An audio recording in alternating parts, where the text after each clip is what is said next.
This weekend, the movie Good Boys hit theaters, and today I'm here to tell you my take on it.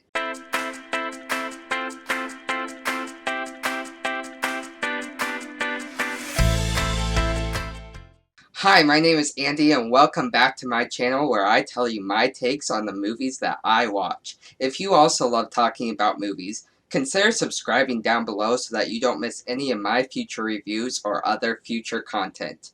Also, before I tell you my take on the movie, go ahead and tell me in the comments down below what you thought of the movie. I don't just want to share my takes, I want to hear yours too. And with that said, let's get started.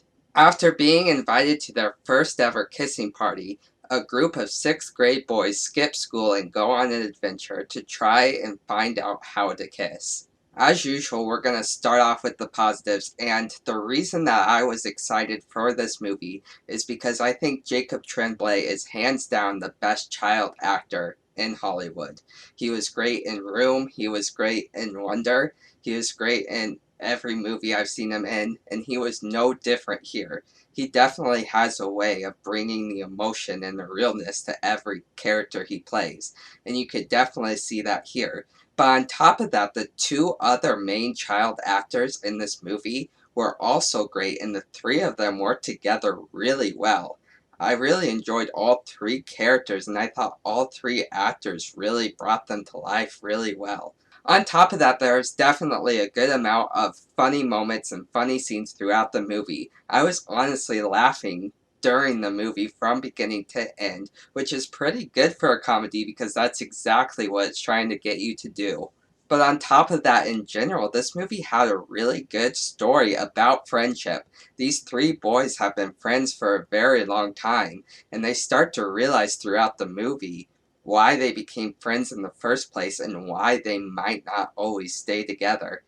And the movie had a lot of heart to it because of that. Also, just in general, this was a fun little adventure. I definitely liked all of the back and forth between the three 6th graders and the two older girls as they kept clashing with each other and they kept wanting things from each other. I thought that was definitely a fun little story arc to keep moving the story forward and keep things interesting. And lastly, my other positive is that there's a good mix of things within the story.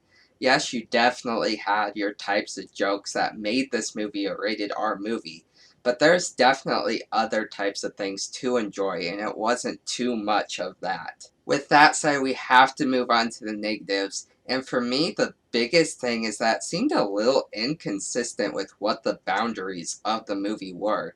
There's definitely a lot of things that felt realistic, but then you had those scenes mixed in that were a little more unrealistic, like the highway scene, and those just felt a little out of place at times because it didn't really feel like that was always the type of movie it was going for. Also, while there was some good comedy in this movie, there's also some comedy that didn't quite hit for me, and there's also a few lines mixed in here and there that felt just a little out of place. Like I wouldn't fully believe that the character would say that. But overall, this was still a fun adventure movie starring these three great kids with some funny moments in it. And overall, I still had a really fun time in the theater. I'm going to give this movie an 86. If you liked this review, be sure to like this video down below so that I know you liked it. And don't forget to tell me in the comment section what you thought of this movie. Also, make sure to subscribe so you don't miss any of my future reviews or future content. Thank you for tuning in to this video and for supporting my channel.